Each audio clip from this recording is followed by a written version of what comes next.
Alright guys, this is in the moment. When we're talking unfiltered, raw, this is one of those moments I'm bringing to you guys because Lord knows I have been conflicted. I have been questioning myself. I had a vent. I had tears in my eyes already. I had a vent to my mom. Shout out to my mom, you guys, for being there for me because I had a moment where I was like, and this is why I'm happy I started this podcast, because I need to connect with people who are experiencing things like this, who can let me know that I'm not the only one, or can tell me like, girl, I've experienced it and this is what I've done to find a solution. So let me just fill you guys in really quick. I was a teen parent. I had Kayla at 17 years old, pregnant at 16, had her at 17. Her birthday's in March and I had just turned 17 in February. I ended off the pregnancy single. We started off like a relationship, puppy love type vibe. We ended up single teen parents, tried to co-parent. There was a time in our life where we had an absent dad, a full-time mom. We tried the dad and mom stuff. We've been in and out of the court system since Kayla was 6 months. She's 14 now, and we just ended another court visit.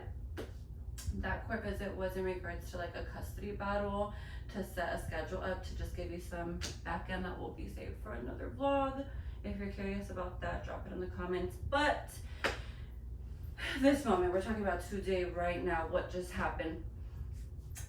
Really quick. So Kayla's dad and I are supposed to have the schedule.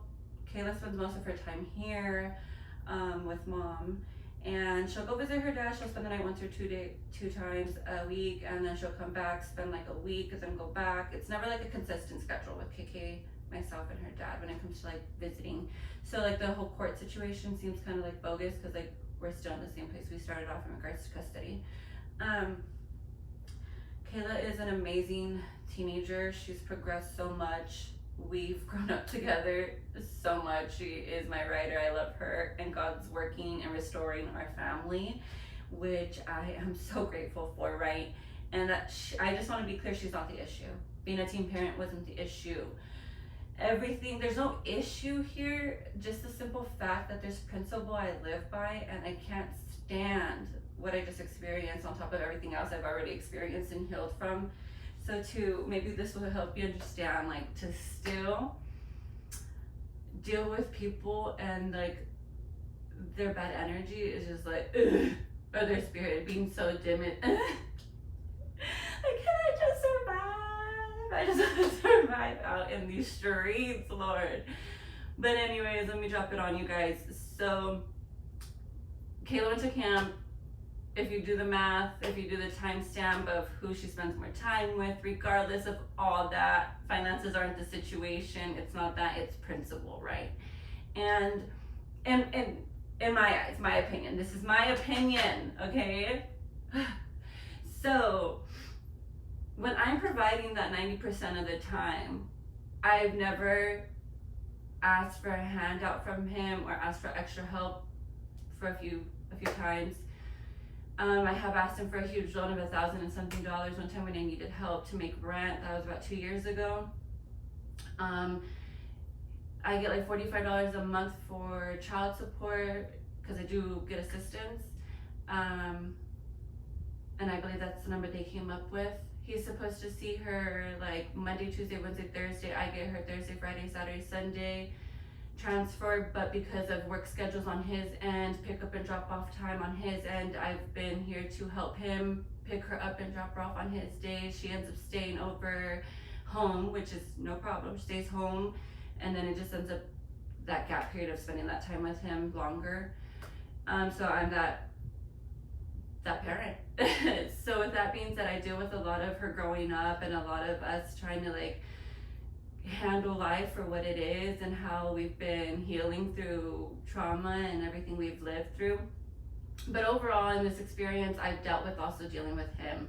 And instead of having backbone, I feel like I've had a competitor, somebody who's been against me, resents me, is also dealing with their own trauma and healing, which I understand, but there's a time and a place, I feel like, where you just have to let all that go and like, let's co-parent. Besides all the pain, hate, and everything, we only have a few more years with our child. Let's make the next just memorable to make her happy and succeed in life, right? So run it back. Camp, it took sponsorship, it took, you know, collecting my money to put towards, it's not a cheap thing to go to camp and prepare. I need clothes and everything, and I didn't ask him to give me anything, and I kind of then had a nerve in me pinched, and I was like, you know, asking for something simple, even though I'd already plotted in my head that I'm gonna purchase it, right? And I was like, hey, can you buy Kayla a little to-go kit so that I can send it with her to camp? Everything's taken care of for her. Thank you. I hope this isn't a burden. I got a burden response. You couldn't do it? Weren't you just at Walmart? Why do I gotta get it? Fine, I'll drop it off. Your mom, like, what? Why are you dropping that into my daughter's head? Your mom can't do. And then I get sassed from Caleb. Why couldn't you just do it, Mom? And I'm like, I could have, I would have, I am en route, but I wanted to hold you accountable for a little thing. And I'm like, you know what? Don't ask him. We're here, and KK gets invited to go to the mall with her grandmother. We don't really talk to each other, her dad and I, and Kayla won't transfer text messages unless I'm just confirming during the week that I have to pick up my child, which I know I do because her dad can't or won't unless he's asking for help or having to drop her off. I don't know. It's like once in a blue moon he will, but I'm not bashing him. I want to make that clear. I'm not here to bash him. I'm just here to express that I feel alone when it comes to parenting her, and I've now just left it in the hands of the Lord and the church and community, and I'm happy to be able to voice myself to my vlog, to how many viewers decide to come on here and check out my podcast, and then build that community who could either engage with me and let me know that, hey, this is what I recommend or not. So I just wanted to put that disclaimer out here. I'm not bashing him.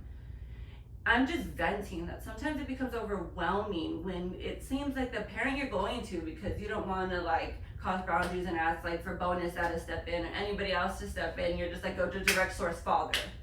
And when that father isn't there for you the way you need them to be, and it becomes more battle than it becomes like blessing and grace and just like communication, it's like really hard. So this is why I'm venting here. I don't want anybody to be like, oh, why are you bashing on baby daddy or whatever, you're Christian, you shouldn't be doing this. It's like, no, I find that God's putting it in me to be able to communicate, and I lacked that a lot. And I already vented. I'm gonna journal. I'm gonna do everything I need to do in my personal development aspect and pray about it. But I'm like, hey, I'm gonna come on the internet and see what's up out there, because Lord, like I mentioned, it is hard out here when you're trying to figure it out. And if you consider it spiritual, the attack of the enemy is on you. It's like, dang, bomb. Yeah, bomb. So let's again run it back. KK just got some clothes. Even if I spent $500 to $1,000 on my child, I just provided for her momentarily ago. She just came from camp like 3 days ago. We went to church. We went to like, I'm explaining myself, and I want to make it stop where I have to explain myself. I'm not explaining myself. I provide is what I'm saying. And sometimes when your necessities are met and those extra wants are met, and you still want, and then when you hear a little no, you're bashing me as I'm a hard, like, you're broke. Why can't you do this? Why can't you do that? Wait, run it back on broke. My spirit ain't broke. My healing isn't broke. I'm not broken. The broke is you coming at me so freaking hostile. Excuse my French. Freaking, I said. Hostile about a simple question. It's like, to help me get a travel kit. Can you? Yes or no? Or, hey girl, I got you. I'm glad she's going to camp. Let's do this, girl. Dang, you should have told me she was in a camp a month ago. We could have got this situated. Why are you asking me last minute type vibe? But instead I'm like, oh, you can't do it, you're broke, disgusted that I even asked energy. Like, no, excuse me, dismiss yourself. My bad. Like, my bad, I forgot. Don't ask you for nothing. It's better to get it done yourself, right? So KK randomly like blurts out, I'm getting ready to do my podcast here, and she's like, I need shorts. I spoke out loud and I was like, wait, you just got shorts, girl. She's like, oh, I wasn't talking to you. I was just saying I need shorts. And I felt it. I was like, ooh, okay. I was like, oh, cool, my bad. Talk to me when you do want shorts. She's like, no, I could ask everybody else in my family to provide me these shorts. I said, cool, let me know when you're ready to get some shorts, let me know and we could talk, you know, or like, let me know when you need me, in other words, is what I'm saying. She asked her dad for some money, and because then afterwards I was like really in a compromise. Then this is where I start conflicting myself. Damn, should I just do it? Even though like I know I have other bills to pay, if the savings I have and the little debt that I do have, I'm like not putting it towards my debt, I'm saving it, you know, I have to pay. Boom, boom, boom. And I'm like, I'm not broke, I still find a way. Lord knows I found a way every time. He's provided Every time I found a way, no matter what, I'm gonna find a way. So for him to say that to me was like, a spit in my face, I'm over it. What are you talking about, bro? So then I want to prove, explain and everything, and then I'm like broken, I'm sad. I'm like, why is you talking to me like this? But no, I'm not even gonna respond. So that's also an update too. I haven't responded to a message that he sent me calling me broke. Why do I gotta do my daughter like that? Sorry guys, that's me in my mouth. Like dry, I'm thirsty. Hold on, where's my tea? It's tea time. Oh my god, because I had done cried and been upbeat and everything, and I'm like, okay, I'm not even gonna put mascara on. I was trying to do my makeup, straighten my hair, and I was like, you know what, I'm gonna do a raw, unfiltered moment. Jesus, way to introduce myself on my like second episode, right? Dang. But yeah, guys, overall, he sent her some money. He fought me about it in regards to like putting me down.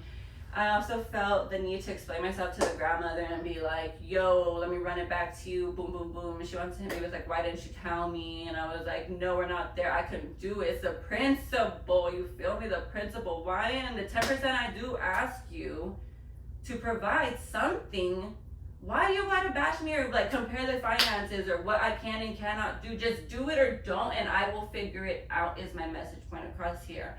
And I don't understand why life has to be so complicated sometimes. And like it's also disturbing and truthful that like when you're really trying to better yourself and you're like invested in healing, the ones that are out there hurt and still letting go of those rocks on their back, they're gonna come at you to drag you down because I don't know, I don't want to sound arrogant when I say this, but like, do you see my shine? Do you see my effort? I don't come at you, and when I do, I feel extra. Now I feel like I'm bothering you, and I don't like that bother, that feeling that I get. And it's like, you know what, I gotta start putting like some skin on these bones because I feel so freaking saddened when I'm treated this way. And I want to know how many of you are out there experiencing this or how I should overcome these moments. And I hope I didn't offend anybody out there. That's by all means the last thing I want to do. I'm going to put in time in prayer, do some devotion time, and just continue to go to my community.